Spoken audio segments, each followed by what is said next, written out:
আপনারা অনেকেই কিন্তু ফেসবুক অ্যাকাউন্টের নাম চেঞ্জ করতে চাইছেন, কিন্তু আপনারা করতে পারছেন না। তো চলুন আমি এই ভিডিওতে আপনাদেরকে দেখাবো যে কীভাবে 2024 সালে নতুন আপডেট আসার পর কীভাবে আপনি আপনার নামটি চেঞ্জ করবেন।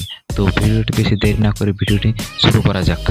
আপনারা ফেসবুক অ্যাপটি ওপেন করার পর 3 ডটের উপর ক্লিক করবেন এবং ক্লিক করার পর যখন কোণার দিকে আপনারা যে সেটিংয়ের চিহ্নটি দেখতে পাচ্ছেন, অথবা নিচে স্ক্রল করে এসে আপনারা এই সেটিংয়ের উপরও ক্লিক করতে পারেন।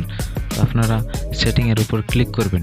ক্লিক করার পর দেখুন এই ধরনের একটি ইন্টারফেস শো হবে। তো এইখানটাতে আপনারা এই যে see more in account centre এর উপরে ক্লিক করবেন। ক্লিক করার পর একটি নতুন ইন্টারফেস শো হবে।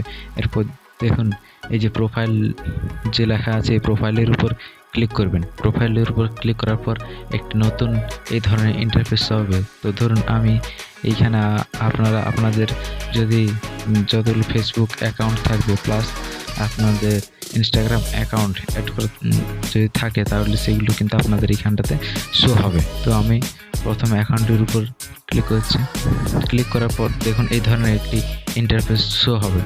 আর আপনারা এইখান থেকে নাম, ইউজার নেম ইত্যাদি আপনাদের লেখা থাকবে। তো আপনারা নেমের উপর ক্লিক করবেন। নেমের উপর ক্লিক করার পর দেখুন এইখানটাতে কিন্তু এই ধরনের একটি ইন্টারফেস শো হবে। এখানে আপনারা আপনাদের নামের ফার্স্ট নেম এবং মিডল নেম, সারনেম সব কিছু আপনারা পেয়ে যাবেন। তো এইখানটাতে আমি ধরুন চেঞ্জ করে নিচ্ছি। দেখুন আমি চেঞ্জ করে নিলাম। এরপর রিভিউ চেঞ্জের উপর ক্লিক করবেন। তো তার আগে বলে রাখি, যদি আপনারা এখান থেকে নাম চেঞ্জ করেন তাহলে দেখুন এখানটাতে নিচে কিন্তু লেখা আছে if you change your name you can change it again for 60 days। এইটা আপনি 60 দিনের জন্য চেঞ্জ করতে পারবেন না। একবার যদি আপনাদের নেমটি চেঞ্জ হয়ে যায় তারপরে আপনারা ফের চেঞ্জ করতে পারেন, কিন্তু 60 দিন পর্যন্ত এটি আপনারা চেঞ্জ করতে পারবেন না। তো আপনারা অবশ্যই ঠিক করে দেখে নেবেন, বানান। তারপর আপনারা রিভিউ চেঞ্জের উপর ক্লিক করবেন।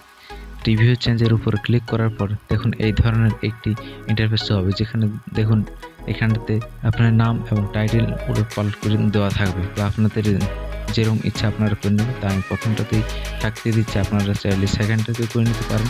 আমি প্রথমটাতেই থাকতে দিচ্ছি। এরপর সেভ চেঞ্জের উপর ক্লিক করবেন। সেভ চেঞ্জের উপর ক্লিক করার পর একটু সময় নেবে এবং আপনারা দেখতে পাচ্ছেন এখানটা লেখা আছে নেম আপডেট সাকসেসফুলি। আমাদের কিন্তু এই নেমটি সাকসেসফুলি চেঞ্জ হয়ে গেছে। তো আপনারা এইভাবে আপনাদের নাম কিন্তু ফেসবুকের নাম কিন্তু আপনারা চেঞ্জ করতে পারেন। আপনাদের যদি কোনো রকম অসুবিধা হয়ে থাকে তাহলে অবশ্যই করে আমাকে কমেন্টের মাধ্যমে জানাবেন, এবং ভিডিওটি ভালো লেগে থাকলে একটি লাইক এবং চ্যানেলটি নতুন হয়ে থাকলে সাবস্ক্রাইব করে দিয়ে যাবেন। ভিডিওতে এতদূর পর্যন্ত দেখার জন্য অনেক অনেক ধন্যবাদ। ভালো থাকবেন।